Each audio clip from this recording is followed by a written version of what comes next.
আসসালামু আলাইকুম দর্শক সবাইকে স্বাগত জানাচ্ছি আমাদের প্রিয় মেডিবয়েসের স্বাস্থ্য জিজ্ঞাসা প্রোগ্রামে। আমি doctor Sheikh Mohammad Abdullah Al Rafi, chief consultant orthopaedics and sports medicine হিসেবে কাজ করছি মাই কেয়ার হেলথ এন্ড রিসার্চে। আজকে আমরা বিভিন্ন অর্থোপেডিক্স সমস্যা নিয়ে, বিশেষ করে হাড় এবং জয়েন্টের সমস্যা নিয়ে আমরা দর্শকদের থেকে অনেকগুলো প্রশ্ন আসলে মেডিবয়েসের মাধ্যমে পেয়েছি। তার মধ্যে বাছাইকৃত কিছু প্রশ্নের উত্তর দেওয়ার চেষ্টা করব, এগুলি নিয়ে আলোচনা করার চেষ্টা করব। শুরুতেই আমি একটু ক্ষমা চেয়ে নিচ্ছি যে আসলে বিভিন্ন অর্থোপেডিক্স এবং ট্রমা অ্যাক্সিডেন্ট এই প্রবলেমগুলোর আসলে ফোনে চিকিৎসা দেওয়া বা অনলাইন চিকিৎসা দেওয়া বা ফোনে ফোনে শুনে মেসেজ দেখে চিকিৎসা দেওয়াটা আসলেই দুরূহ একটি ব্যাপার। বিকজ আমাদের যে হাড় জয়েন্টের এই সমস্যাগুলো প্রায় ক্ষেত্রে আমাদেরকে নিজেদের পরীক্ষা করে দেখা লাগে, এক্স রে করে দেখা লাগে, এমআরআই করে দেখা লাগে। সেজন্য আমরা হয়তো প্রপার চিকিৎসা দিতে পারবো না, কিন্তু একটা গাইডলাইন বা পরামর্শ দিতে পারবো এবং এগুলি শুনে হয়তো আপনারা পরবর্তীতে কি করণীয় সেই সংক্রান্ত একটা গাইডলাইন পাবেন। সেটা প্রপার নাও হতে পারে এবং সেই চিকিৎসাটাই যে প্রকৃত চিকিৎসা সেটার ক্ষেত্রে আমাদের কোনো দায় থাকবে না। তো আমরা প্রথম প্রশ্নটি নিচ্ছি। প্রশ্ন করেছেন বাবুল আলী নামে এক ভাই, বয়স 37 বছর।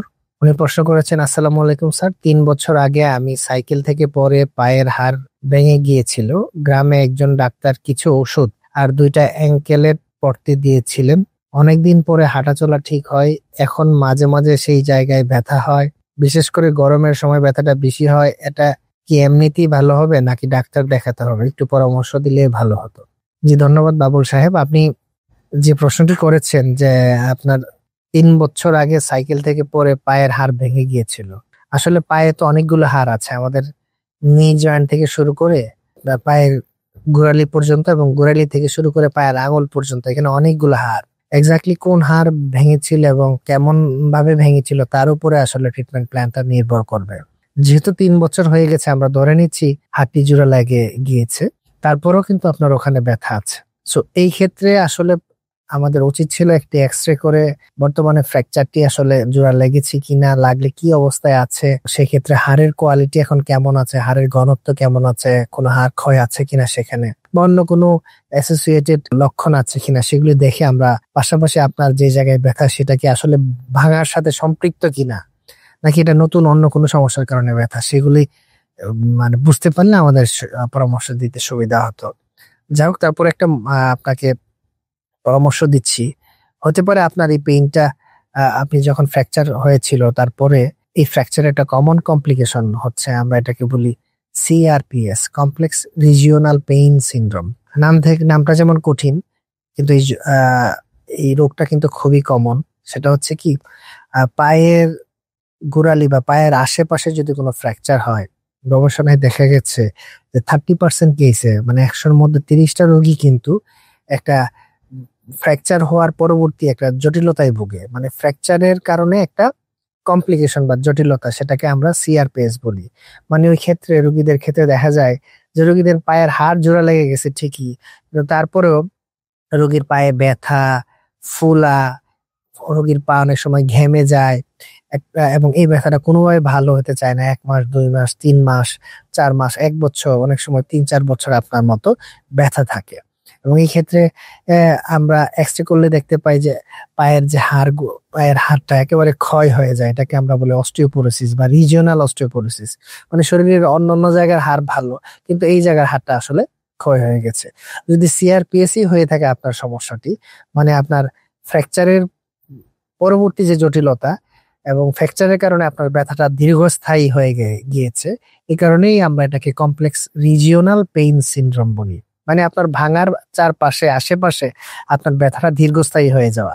সো এই রোগটা হলে পরে আমরা ফিজিওথেরাপি দেই, এক্সারসাইজ করি এবং রোগীদেরকে কিছু ওষুধ দিয়ে থাকি, যেমন আমরা অ্যামিট্রিপটালিন, গাবাপেন্টিন, অনেক সময় রোগীদেরকে আমরা কিছু ভিটামিন দিয়ে থাকি এবং কিছু হাড় ক্ষয়ের জন্য কিছু, যেহেতু এখানে হাড় ক্ষয়ের জন্য আমরা কিছু ওষুধ দিয়ে থাকি, ক্যালসিয়াম, ভিটামিন ডি।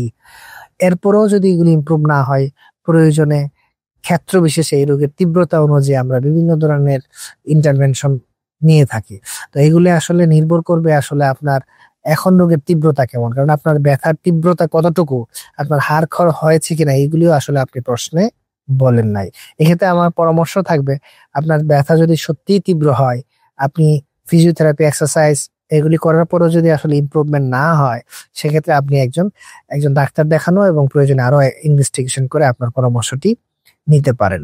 ধন্যবাদ। পরের যে প্রশ্নটি এক ভাই করেছেন, মুজাহিদুল ইসলাম, বয়স 32। উনি করেছেন যে, আসসালামু আলাইকুম স্যার, প্রায় 10-12 দিন ধরে আমার পায়ে গোড়ালিতে ব্যথা, ঠিক মতো পা ফেলতে পারছি না, সিঁড়ি উঠানামায় অনেক কষ্ট হয়, এখন করণীয় কি এবং দয়া করে পরামর্শ দিলে উপকৃত হব।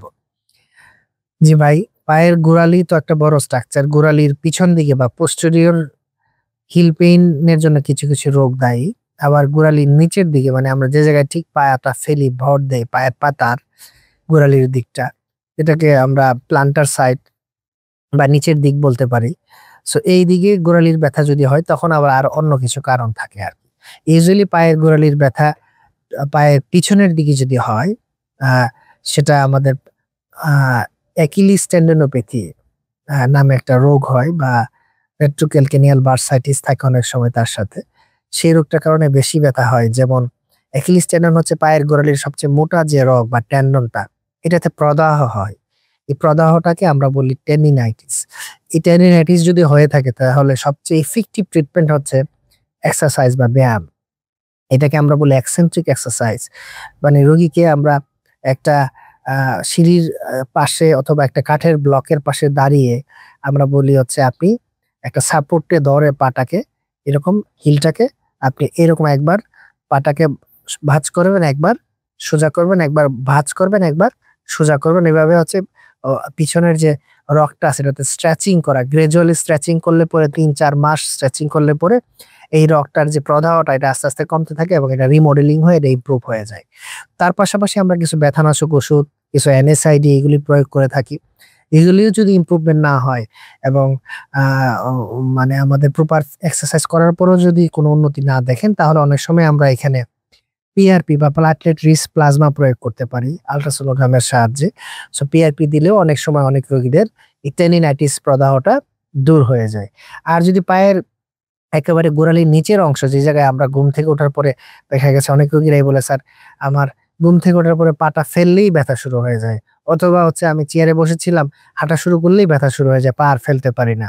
এই ধরনের প্রবলেম হলে এটাকে আমরা বলি প্লান্টার ফাসাইটিস। এটাও পায়ের গোড়ালির নিচে একটা পর্দা থাকে, যেটাকে আমরা প্লান্টার ফাসা বলি। এটাতে যদি প্রদাহ হয়, তখনও এটা হতে পারে। এই ক্ষেত্রেও আমরা একটা এক্সারসাইজ শিখাই দিই রোগীদেরকে, বলি যে আপনি পায়ের গোড়ালির নিচে, পায়ের পাতার নিচে হচ্ছে একটা 500 ml এর পানির বোতলে পানি নিয়ে সেটা বরফ করে এই বোতলটা রোল করবেন এবং আস্তে আস্তে স্ট্রেচিং করবেন 10-15 মিনিট ধরে, দিনে 3-4 বার। এবং একটা টাওয়াল বা গামছা নিয়ে আপনার পায়ের আঙ্গুলের সামনে রেখে পাটাকে টান দিয়ে স্ট্রেচ করে 1 থেকে 20 পর্যন্ত গণবেন, আবার ছেড়ে দিবেন।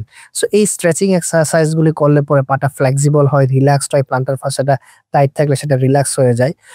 এরপরেও যদি আসলে না কমে, তখন অনেক সময় আমরা আরো অ্যাসেস করা লাগে। প্রয়োজনে আমরা আল্ট্রাসোনোগ্রাম, এক্সরে করে দেখার চেষ্টা করি কোনো লোকাল কজের কারণে, অথবা অনেক সময় রক্তের পরীক্ষা করে দেখি কোনো সিস্টেমিক কোনো কজ, জটিল কোনো বাত বা আর্থ্রাইটিস এর কারণে কি প্লান্টার ফাসাইটিস বা টেন্ডিনাইটিসটা হচ্ছে কিনা।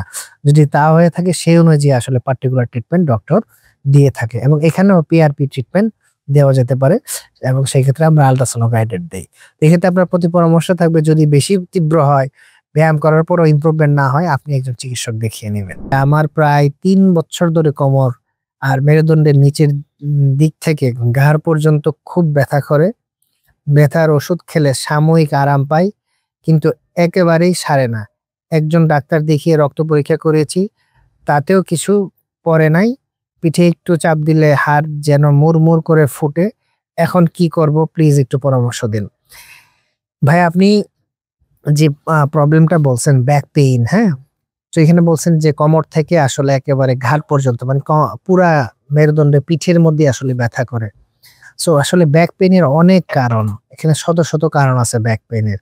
তবে অধিকাংশ ক্ষেত্রে মানে আসার কথা হচ্ছে যে প্রায় 80-95% ক্ষেত্রেই আমাদের ব্যাক পেইন মূলত নন স্পেসিফিক ব্যাক পেইন হয়। তার মানে এই ব্যাক পেইন এর আসলে সুনির্দিষ্ট কোনো কারণ থাকে না, এবং অধিকাংশ ক্ষেত্রে আমরা দেখছি যে পোস্চুরাল বা হচ্ছে আমাদের যে দাঁড়ানো বসানোর যে ভঙ্গি, এই ভঙ্গিটা ঠিক মতো না থাকার কারণে কিন্তু ব্যাক পেইন হয়, এবং এটাকে আমরা অকুপেশনাল ব্যাক পেইন বা পেশাগত ব্যাক পেইনও বলে থাকি।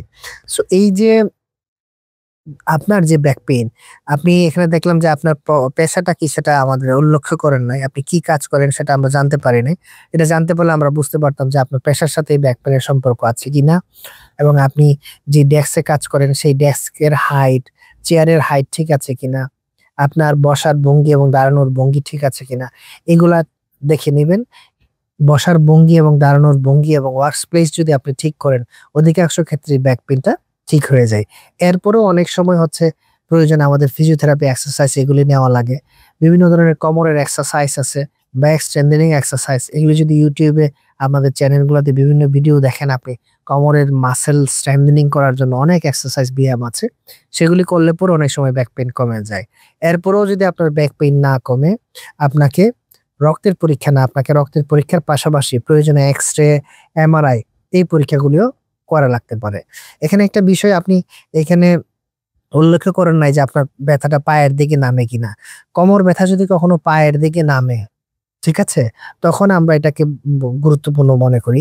পায়ের দিকে যদি নামে অথবা ঘাড় থেকে যদি ব্যথা হাতের দিকে নামে, তখন আমরা এটাকে নিউরোলজিক্যাল পেইন বলে থাকি বা রেডিকুলোপ্যাথি বলে থাকি। সেক্ষেত্রে এমআরআই করে আমরা বোঝার চেষ্টা করি আসলে কোনো নার্ভে কোনো কম্প্রেশন আছে কিনা। কিন্তু যদি হচ্ছে শুধু ব্যাক পেইন থাকে এবং ব্যাক পেইনের সাথে যদি আপনার সাথে জ্বর থাকে, আপনার ওজন যদি কমে যায়, অথবা যদি আপনার যদি হচ্ছে কোনো দুর্ঘটনা বা অ্যাক্সিডেন্ট হয়ে থাকে যেটা আপনি মেনশন করেন নাই, হ্যাঁ? অনেক সময় দেখা গেছে নরমাল ব্যথার ওষুধ খাওয়ার পর আপনার ব্যথা কমতেছে না, অতিমাত্রায় ব্যথা, এগুলোকে আমরা বলি রেড ফ্ল্যাগ সাইন। এসব লক্ষণ যদি থাকে, আপনি অতি দ্রুত দেরি না করে আপনার নিকটস্থ অর্থোপেডিক সার্জনের সাথে যোগাযোগ করুন।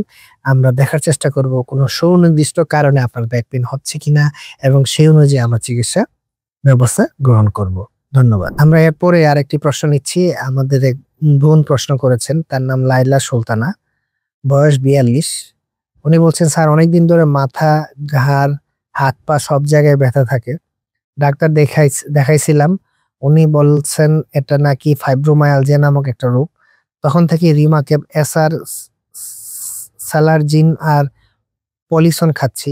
এগুলি খেলে একটু ভালো লাগে, কিন্তু ওষুধ বন্ধ করলেই আবার ব্যথা শুরু হয়। এখন কি করে রোগটা সারানো যায়, নাকি সারা জীবন এভাবে ওষুধ খেতেই হবে? সো এখানে যে আপনি যে বয়সের কথা বলেছেন, একজন মহিলা, এই বয়সে আসলে ফাইব্রোমায়ালজিয়া রোগটা খুবই কমন। ফাইব্রোমায়ালজিয়া রোগটা আসলে আমাদের মেয়েদেরই হয়, আমাদের বোনদেরই হয়, মাদের হয়। সো এই রোগটা আমাদের সমাজে খুবই আ ইদানিং আরো বেশি ছড়িয়ে পড়ছে। এখনকার মেয়েদের আসলে আ স প্রচুর পরিমাণে দুশ্চিন্তা, সোশ্যাল ডিসহারমনি, স্ট্রেস এগুলি বেড়ে গেছে। স্বামী-স্ত্রীর মধ্যে ভালোবাসা কমে গেছে, এবং আ ডিসট্যান্স লং ডিসট্যান্স রিলেশনশিপ গুলা, বিশেষ করে অনেক সময় হাসব্যান্ডরা দেশের বাহিরে অবস্থান করে, স্বামীর সাথে সম্পর্ক ভালো থাকে না। বিশেষ করে প্রেগন্যান্সির পরে মেয়েদের আমরা দেখতে পাই যে আসলে যে পরিমাণ শারীরিক এবং মানসিক চাপ, সেই চাপটা একা নেওয়া লাগে, সেই সময় হাসব্যান্ড পাশে থাকে না। এইসব ক্ষেত্রে প্রায় ক্ষেত্রে দেখা যায় যে মেয়েদের এক ধরনের ডিসঅর্ডার, যেটাকে আমরা সাইকোসোমাটিক ডিসঅর্ডার বলবো, একই সাথে মানসিক এবং একই সাথে হচ্ছে কিছু শারীরিক সমস্যা সহ একটা দুরারোগ্য রোগ হয়। এটার নাম হচ্ছে ফাইব্রোমায়ালজিয়া। সমস্ত কোমর এবং পিঠে ব্যথা করে রোগীদের, হাতেও ব্যথা করতে পারে, পায়েও ব্যথা করতে পারে, এবং এইসব রোগীরা সাধারণত ঘুম থেকে উঠার পর তাদের কোনো কাজ করতে ভালো লাগে না। এটাকে আমরা বলি মর্নিং ওয়াকিং আনরিফ্রেশেন্ট, এবং ঘুম থেকে ওঠার পর দেখা গেছে তার শরীরটা জাম হয়ে যায়, আমরা এটাকে বলি হচ্ছে মর্নিং স্টিফনেস। তারপরে হচ্ছে রোগীদের ঘুম আসে না, ইনসোমনিয়া থাকে, এবং রোগীদের অনেক সময় কগনিটিভ ডিফেক্ট, মানে আমরা বলি যে রোগীর মেমোরি লস হয়ে যায়, রোগী কোনো কিছু মনে রাখতে পারে না, ধৈর্য রাখতে পারে না, হ্যাঁ? এই বিষয়গুলা কিন্তু হয়, এবং এখানে এইসব রোগীদের আসলে চিকিৎসা করা শুধু ওষুধে, উনি বলতেছেন যে এই যে মিউমাক্যাপ খাচ্ছে, এখানে শুধু ওষুধ খেলে হবে না। আমরা সবসময় রোগীদেরকে এক্ষেত্রে পেশেন্ট এডুকেশন দিয়ে থাকি, যে বলি যে এখানে ওষুধ হচ্ছে মাত্র 5 to 10% অফ দ্য ট্রিটমেন্ট। এখানে ওষুধের চেয়েও গুরুত্বপূর্ণ হচ্ছে আপনার আ পেশেন্টের এবং পেশেন্টের ফ্যামিলির অ্যাক্টিভ পার্টিসিপেশন। মানে আপনার চিকিৎসাটা আপনার নিজেই করতে হবে। শুধু ডাক্তারের উপর ভরসা করলে, ওষুধের উপর ভরসা করলে হবে না। এক্ষেত্রে আপনাকে সাইকোথেরাপি নেওয়া লাগবে, প্রয়োজনে সাইকিয়াট্রিস্ট এর কাছে যেতে হবে। এটাকে আমরা বলি কগনিটিভ বিহেভিয়ারাল থেরাপি। প্রয়োজনে আপনাকে হচ্ছে এক্সারসাইজ এবং ফিজিওথেরাপি নেওয়া লাগতে পারে। ওকে অনেকটা ইয়োগা করতে বলি, মর্নিং ওয়াক করতে বলি আমরা, এবং দুশ্চিন্তা মুক্ত স্ট্রেসলেস জীবনযাপন করার কোনো বিকল্প নাই। এইসব রোগীদেরকে প্রয়োজনে হাসব্যান্ড এবং ফ্যামিলি থেকে অনেক বেশি সাপোর্টের প্রয়োজন হয়। এছাড়াও আমরা আমাদের বেশ কিছু ড্রাগ থেরাপি, যেমন আমাদের এখানে প্রিগাবালিন জাতীয় ওষুধ, গাবাপেন্টিন জাতীয় ওষুধ, মিনলাসিপ্রিন, অ্যামিটিপ্রালিন জাতীয় ওষুধ এবং বিভিন্ন ধরনের এনএসআইডি রোগীদেরকে দিয়ে থাকি, এবং এই ওষুধগুলি লং টার্ম দীর্ঘদিন খেয়ে যেতে হয়। তো আসলে এই ক্ষেত্রে বোন, আপনি যদি আসলে নিজে অ্যাক্টিভ পার্টিসিপেশন না করেন, শুধু ওষুধের উপর ভরসা করলে আপনি সারা জীবনে ওষুধ খেয়ে যেতে হবে। এক্ষেত্রে আপনি অবশ্যই একজন অর্থোপেডিক সার্জন এবং পেইন মেডিসিন স্পেশালিস্ট, তারপর হচ্ছে আপনার ফিজিওথেরাপিস্ট এবং সাইকিয়াট্রিস্ট সবার সাথে যোগাযোগ করে আপনার একটা প্রপার প্ল্যান করা লাগবে। কখনো কখনো খুব খারাপ পেশেন্টদের ক্ষেত্রে আমরা বিভিন্ন ধরনের পেইন ইন্টারভেনশন নিয়ে থাকি।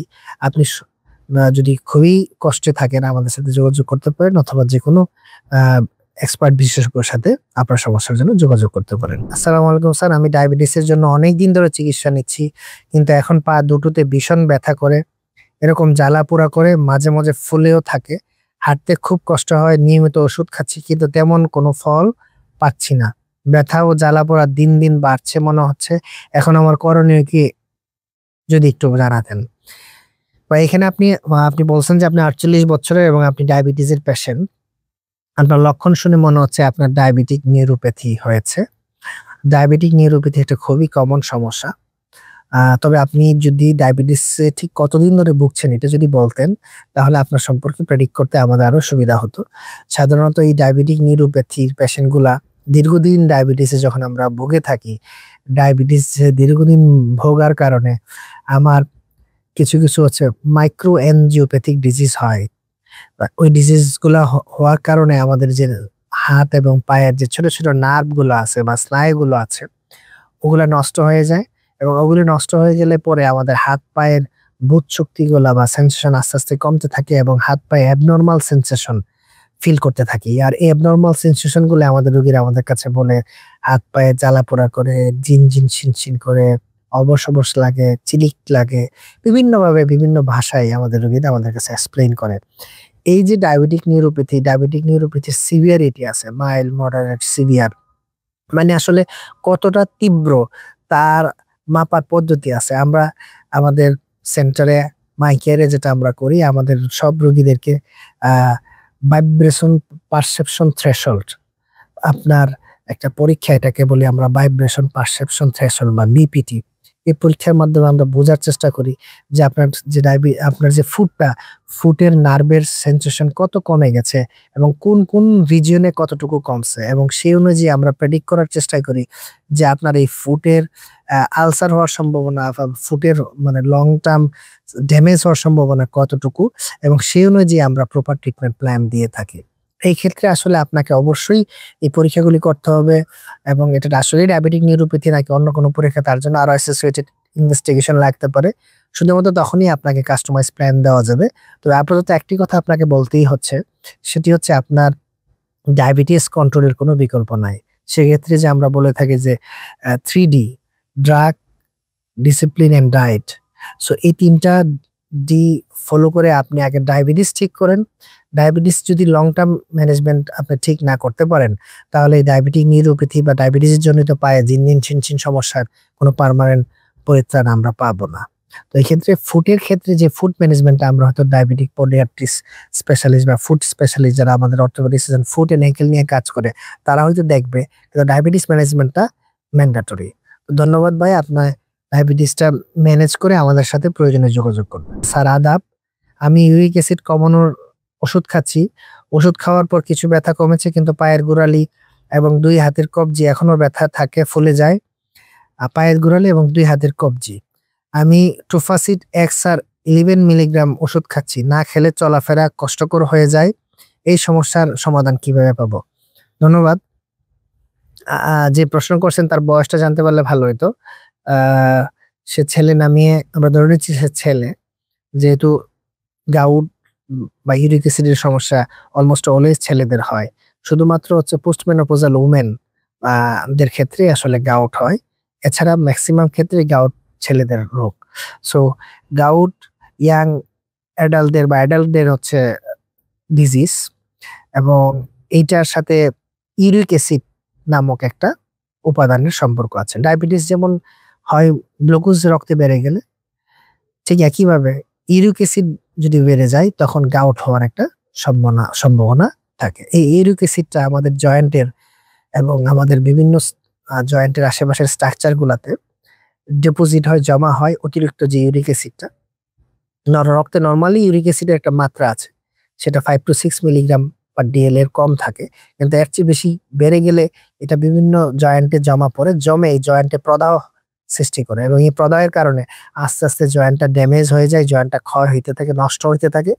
এবং যতবার আপনার গাউট হবে, যতবার আপনার এরকম গাউটের অ্যাটাক হবে, তত বেশি আপনার জয়েন্টটা আস্তে আস্তে ক্ষয় হয়ে একটা সময় চূড়ান্ত নষ্ট হয়ে যায়। তাই গাউটের ট্রিটমেন্টের আমাদের অবজেক্টিভস হচ্ছে দুইটা।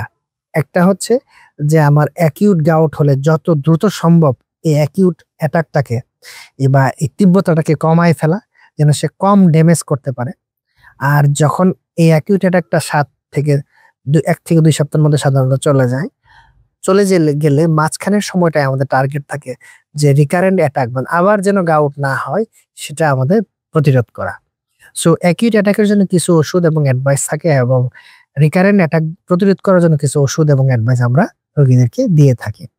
এই ক্ষেত্রে আপনি একটা ওষুধ মেনশন করেছেন, টুফাসিট।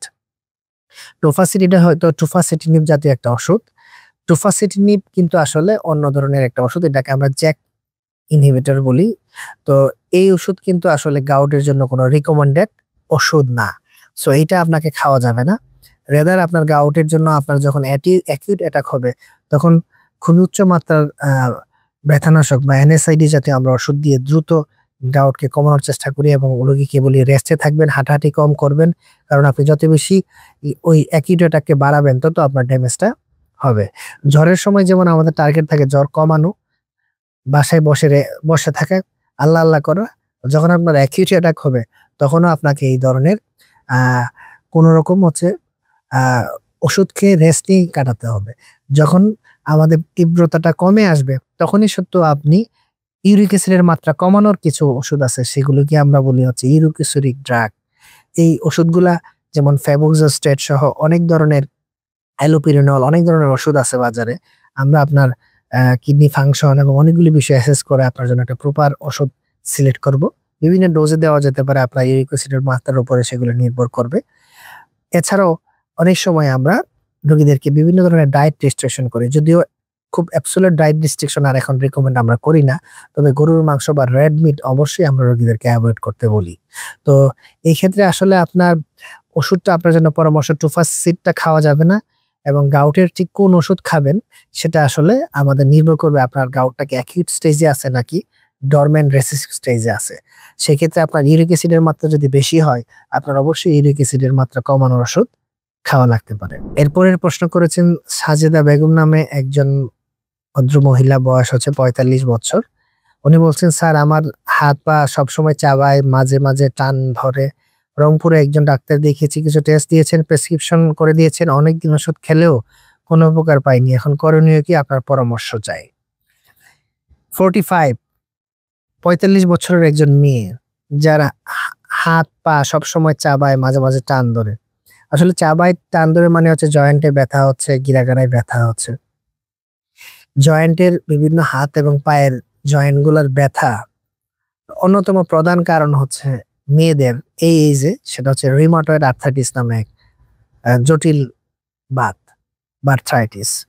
সো জয়েন্টের এই রোগটি বা রিউমাটয়েড আর্থ্রাইটিসটি এমন একটি রোগ, আমাদের ডায়াবেটিস এবং প্রেসারের হলে যেমন আমাদের দীর্ঘদিন ওষুধ খেয়ে যেতে হয় ডায়াবেটিস এবং প্রেসারটাকে কন্ট্রোলে রাখার জন্য, ঠিক একইভাবে রিউমাটয়েড আর্থ্রাইটিস হলে পরেও আমাদেরকে অনেক দিন বিভিন্ন ধরনের অ্যান্টি রিউমাটিক ড্রাগ আমাদের খেয়ে যেতে হয়। সেক্ষেত্রে বিভিন্ন ধরনের ড্রাগ আছে আমাদের, আমরা এগুলোকে ডিএমআরডি বলি। বিভিন্ন রোগীদেরকে বিভিন্ন রোগের স্টেজে বিভিন্ন মাত্রায় বিভিন্ন ধরনের ওষুধ আমরা চিকিৎসকরা প্রয়োগ করে থাকি। তবে সেক্ষেত্রে আপনার যেটা বললেন, আপনার পরীক্ষা করেছেন, কি পরীক্ষা করেছেন সেটা মেনশন করেন নাই। আমরা সাধারণত রোগীদেরকে RA-NTCCP পরীক্ষাগুলি দিয়ে কনফার্ম করে থাকি। এছাড়াও আরো কিছু রক্তের পরীক্ষা করে থাকি যে অন্য কোনো বাতের কারণে এগুলো হচ্ছে কিনা। সো আপনার প্রথমে এসব পরীক্ষায় আপনার লক্ষণ দেখার পরেই আমরা আসলে রিউমাটয়েড আর্থ্রাইটিসটা কনফার্ম করি। এক্ষেত্রে লক্ষণগুলির মধ্যে আপনি মিলিয়ে নেবেন যে আপনার জয়েন্ট গুলা গিরাগুলো ফুলে যায় কিনা, এবং সকালবেলা ঘুম থেকে ওঠার পরে আপনার হাতটা জাম হয়ে আসে কিনা, এবং জাম হয়ে আসলে অনেকক্ষণ ধরে জাম থাকে, আমরা এটা বলি 30 মিনিটসের বেশি, 30 মিনিটের বেশি যদি জাম থাকে তখন সেটা সিগনিফিক্যান্ট। এবং আপনার ব্যথাটা যদি 3-4 মাস ধরে থাকতে থাকে, অনেক দিন হয়, এবং আপনি সেটা যদি হাত হাতের স্মল যে ছোট ছোট যে জয়েন্ট গুলো আছে এগুলোতে যদি হয়, পায়ের ছোট ছোট জয়েন্ট গুলোতে যদি হয়, তখন আমরা এটা রিউমাটয়েড আর্থ্রাইটিস মনে করি, এবং সাথে এই রক্তের পরীক্ষাগুলো যদি পজিটিভ হয় তখন সেটা কনফার্ম হয়। সো আপনার এই পরীক্ষাগুলি করার পর আপনাকে দেখার পরে আসলে বোঝা যাবে যে আসলে আপনার রিউমাটয়েড আর্থ্রাইটিস কিনা। দীর্ঘদিন ব্যথার ওষুধ খাওয়া নিশ্চয়ই ভালো লক্ষণ নয়। রোগ নির্ণয় না করে দীর্ঘদিন ব্যথার ওষুধ কখনোই খাওয়া যাবে না। এগুলি আমাদের কিডনিকে নষ্ট করে। আমাদের পরবর্তী প্রশ্ন আমরা নিচ্ছি, আমাদের লাস্ট প্রশ্ন আজকের এই প্রোগ্রামের। মাসুদ রানা নামে একজন লোক, 32 বছরের। সে বলছে যে স্যার, 1.5 থেকে 2 মাস আগে আমি মোটরসাইকেল অ্যাক্সিডেন্টে হাত মচকে গেছিল। ব্যথার ওষুধ খেয়ে ঠিক হয়েছিল, তেমন গুরুত্ব দেয়নি, কিন্তু এখন ভারী কিছু তুললেই ব্যথা করে, আর কবজির দিকে যেন জনজন করে, মাঝে মাঝে হাতটা দুর্বল লাগে। এখন বুঝতে পারছি না কি করা উচিত, যদি এটা পরামর্শ দিতেন। তো এখানে আসলে এখানেও প্রবলেমটা আপনি স্পেসিফাই করতে পারেন নাই। আপনি বলছেন যে মোটরসাইকেলে ব্যথা হওয়ার পর আপনার কবজিতে ব্যথা পান বা কবজি মচকে যায়, এটাই হয়তো বলতে চেয়েছেন আপনি। যে কবজির আসলে একটা বড় জায়গা, এখানে কবজির বাইরের দিক, কবজির এদিকে ভিতরের দিক, কবজির উপরের দিক, কবজির সামনের দিক, এক এক জায়গায় কিন্তু এক এক ধরনের স্ট্রাকচার, এবং এক এক জায়গায় পেইন হলে, আঘাত লাগলে এক এক ধরনের স্ট্রাকচার ইনজুরি হয়েছে বলে আমরা মনে করি। এখানে লিগামেন্ট থেকে শুরু করে টেন্ডন বা রক থেকে শুরু করে হাড়, জয়েন্ট, অনেকগুলো স্ট্রাকচার কিন্তু আছে। সো এই ক্ষেত্রে আপনার ঠিক এক্স্যাক্টলি কোন জায়গায় ব্যথা, আমরা রোগীদেরকে বলি যে আপনার ব্যথাটা কোন জায়গায়, এক আঙ্গুলে দেখান। তো আমরা ধরে নিচ্ছি আপনার হয়তো বাইরের দিকে ব্যথা, মোস্ট কমনলি পেশেন্টদের হচ্ছে বাইরের দিকে ব্যথা হয়, আবার ভিতরের দিকেও হতে পারে। অ্যাক্সিডেন্টের কারণে যদি ব্যথা হয় তখন ভিতরের দিকে অনেক সময় ব্যথা হয়। তো ভিতরের দিকে যদি ইনজুরি হয়, সাধারণত এখানে একটা লিগামেন্ট থাকে দুই হাড়ের মাঝখানে, সেটাকে আমরা বলি TFCC, triangular fibrocartilage ligament injury. যদি এটাও ইনজুরি হয়ে থাকে এবং আপনার হাতটা যদি হচ্ছে এখানে নড়ে বড়ে থাকে, আপনি কোনো ভারী জিনিস বা মোবাইল হাতে নেওয়ার পরে যদি হাতটা ব্যথা শুরু হয়, তখন আমরা ধরে নিই TFCC ইনজুরি হয়েছে। সেক্ষেত্রে MRI করে পরীক্ষাটা কনফার্ম করা লাগে। এরকম যদি হয়ে থাকে, আমরা প্রথম দিকে ওষুধপত্র দেওয়ার চেষ্টা করি। যদি ইনজুরি অনেক বেশি মারাত্মক হয়, প্রয়োজনে আমরা সার্জারি করি, সার্জারি করে লিগামেন্টটা রিকনস্ট্রাকশন করে দেই। এটা আর্থ্রোস্কোপিক সার্জারিতেও করা যায়, ওপেন সার্জারির মাধ্যমে করা যায়। এছাড়া বাইরের দিকে যদি ব্যথা হয়, অনেক সময় এখানে রগের মধ্যে আঘাত লাগে, অনেক সময় এখানে ছোট ছোট বোনস আছে, এগুলি ফ্র্যাকচার হতে পারে। সো বেসিক্যালি আসলে আপনার এক্সরে ফাইন্ডিংস এবং আপনার প্রয়োজনে আমরা জয়েন্টের আল্ট্রাসোনোগ্রাম করি, লিগামেন্টের আল্ট্রাসোনোগ্রাম করে দেখার চেষ্টা করি টেন্ডন বা লিগামেন্ট কোনটা ইনজুরি হয়েছে, সেই অনুযায়ী আমরা পার্টিকুলার চিকিৎসা দেই। এবং অনেক সময় কোনোভাবেই রোগ নির্ণয় না হলে প্রয়োজনে আমরা MRI করে থাকি। সো আপনার আসলে প্রবলেমটা যেহেতু দীর্ঘদিন ধরে সমস্যা, আপনার যদি সিগনিফিকেন্ট ডিসেবিলিটি থাকে, তাহলে আমি পরামর্শ দিব আপনি অবশ্যই এই পরীক্ষাগুলি করে একজন অর্থোপেডিক সার্জনের পরামর্শ নেবেন। তার আগ পর্যন্ত আপনার জন্য পরামর্শ যে আপনি প্রয়োজনে একটা রিস্ট ব্যান্ড ব্যবহার করতে পারেন কবজিটাকে স্টেবল রাখার জন্য। এই হাতে ভারী কাজটা একটু কম করবেন, এবং কিছুদিন ব্যথানাশক ওষুধ খেয়ে কিছুদিন ফিজিওথেরাপি নিয়ে আপনি ট্রাই করে দেখতে পারেন। এরপরে যদি ইমপ্রুভমেন্ট না হয়, আপনি যেকোনো অর্থোপেডিক সার্জনের সাথে যোগাযোগ করতে পারেন। আমাদের মেডিভয়েস এর যে স্বাস্থ্য জিজ্ঞাসা প্রোগ্রামটি, এই প্রোগ্রামটির সফলতা কামনা করছি। আমরা আমাদের এইরকম রুট লেভেলের রোগীদের সাথে এই প্রোগ্রামের মাধ্যমে অ্যাটাচ হতে পেরেছি, এটা সত্যিই খুব ভালো উদ্যোগ। আমরা ভবিষ্যতে এই ধরনের মেডিভয়েস এর এরকম স্বাস্থ্য জিজ্ঞাসার মাধ্যমে আরো বিভিন্ন ধরনের অর্থোপেডিক এবং হাড়, জয়েন্ট এবং স্পোর্টস মেডিসিনের বিভিন্ন সমস্যা নিয়ে আপনাদের সামনে আবার হাজির হব। আমি ডাক্তার আব্দুল্লাহ আল রাফি এখানেই বিদায় নিচ্ছি। আসসালামু আলাইকুম।